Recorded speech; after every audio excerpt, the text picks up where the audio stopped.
നിലവിലെ ഇന്ത്യ സഖ്യത്തിന് കേവല ഭൂരിപക്ഷം കിട്ടുമെന്നുള്ള പ്രതീക്ഷയിലാണ് ഞങ്ങൾ. തെരഞ്ഞെടുപ്പിൻ്റെ ഒന്നാം ഘട്ടം രണ്ടാം ഘട്ടമൊക്കെ കഴിഞ്ഞപ്പോൾ 3 മുതൽ 3, 4, 5, 6 ഘട്ടങ്ങളിൽ ഇന്ത്യ മുന്നണിക്കാണ് മുന്നേറ്റം ഉണ്ടായിട്ടുള്ളത്. 7ാം ഘട്ടത്തിലും ഇന്ത്യ മുന്നണി വലിയ പഞ്ചാബ് ഉൾപ്പെടെയുള്ള സംസ്ഥാനങ്ങൾ വലിയ മുന്നേറ്റം നടത്തി കേവല ഭൂരിപക്ഷം നേടുമെന്ന് ഞങ്ങൾ ഉറച്ചു വിശ്വസിക്കുന്നു. ഇന്നലെ കോൺഗ്രസ് അധ്യക്ഷൻ ശ്രീ മല്ലികാർജ്ജുൻ ഖാർഗെ ഡൽഹിയിൽ നടത്തിയ പത്രസമ്മേളനത്തിൽ അത് ആവർത്തിച്ച് പറഞ്ഞിട്ടുണ്ട്. അതുകൊണ്ട് ഞങ്ങളെ സംബന്ധിച്ചിടത്തോളം ഇന്ത്യ സഖ്യത്തിന് ഇന്ത്യ ഭരിക്കാനുള്ള കേവല ഭൂരിപക്ഷം ലഭിക്കുമെന്നുള്ള പൂർണ്ണ വിശ്വാസത്തിലാണ് ഞങ്ങളെ സംബന്ധിച്ചത്. കേരളത്തിൽ ഞങ്ങൾ തുടക്കം മുതൽ പറഞ്ഞല്ലോ 20-20 സീറ്റും UDF ജയിക്കുമെന്നുള്ളത്. അത് തെരഞ്ഞെടുപ്പിൻ്റെ തുടക്കം മുതൽ അവസാനം വരെയും 20-20 സീറ്റ് നേടുമെന്നുള്ള ആ ഒരു ട്രെൻഡിൽ തന്നെയാണ് UDF മുന്നോട്ട് പോയത്. ഇടതുപക്ഷ ജനാധിപത്യ മുന്നണി വളരെ പുറകെ പോയി. BJPയും പ്രതീക്ഷ രീതിയിലുള്ള മുന്നേറ്റം നടത്താൻ അവർ കഴിഞ്ഞില്ല.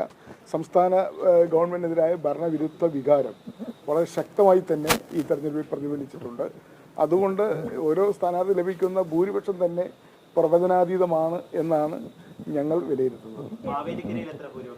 മാവേലിക്കരയിലെ ഭൂരിപക്ഷത്തെ സംബന്ധിച്ച് കഴിഞ്ഞ പ്രാവശ്യം 61,000 വോട്ടിൻ്റെ ഭൂരിപക്ഷമാണ് ലഭിച്ചത്. മാവേലിക്കര ഒരു പൊതുവെ ഭൂരിപക്ഷം കുറഞ്ഞ ഭൂരിപക്ഷം ജയിക്കുന്ന ഒരു മണ്ഡലമാണ്.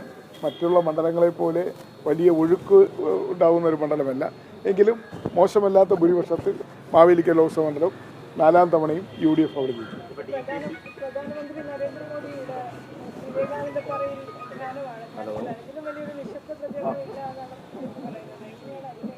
അല്ല, പ്രധാനമന്ത്രി നരേന്ദ്രമോദി ഓരോ തെരഞ്ഞെടുപ്പിലും ഓരോ അടവ് പ്രയോഗിച്ച് തനിക്ക് അധികാരം നിലനിർത്താനുള്ള ശ്രമങ്ങൾ നടത്താറുണ്ട്. അതിൻ്റെ ഭാഗമായിട്ടാണ് ഇത്തവണ കന്യാകുമാരി തെരഞ്ഞെടുത്തത്. എന്തായാലും പ്രധാനമന്ത്രി നമ്മുടെ ഒരു മതേതര രാജ്യത്തിൻ്റെ പ്രധാനമന്ത്രി എന്നത് പൂർണ്ണമായി വിസ്മരിച്ചുകൊണ്ടുള്ള ഒരു തെരഞ്ഞെടുപ്പ് പ്രചരണമാണ് അദ്ദേഹം നടത്തിയത്. അതുകൊണ്ട് തന്നെ സമുദായങ്ങളെയും മതങ്ങളെയും ഒക്കെ ആക്ഷേപിച്ചുകൊണ്ടും അതോടൊപ്പം തന്നെ അവരെയൊക്കെ ഇകഴ്ത്തിയും ഒക്കെ കൊണ്ടുള്ള അദ്ദേഹത്തിൻ്റെ പ്രചരണം പ്രധാനമന്ത്രി പദത്തിന് യോജിച്ചതല്ല എന്നുള്ളതാണ് ഞങ്ങൾ പറഞ്ഞിട്ടുള്ളത്. അത് ഇന്ത്യയിലെ ജനങ്ങൾ തീർച്ചയായും അക്കാര്യത്തിൽ ഇന്ത്യയിലെ ജനങ്ങൾ അത് വിലയിരുത്തി ഈ അവസാന ലാപ്പിലെ വോട്ടിൽ രേഖപ്പെടുത്തുമെന്നാണ് ഞാൻ കരുതുന്നത്.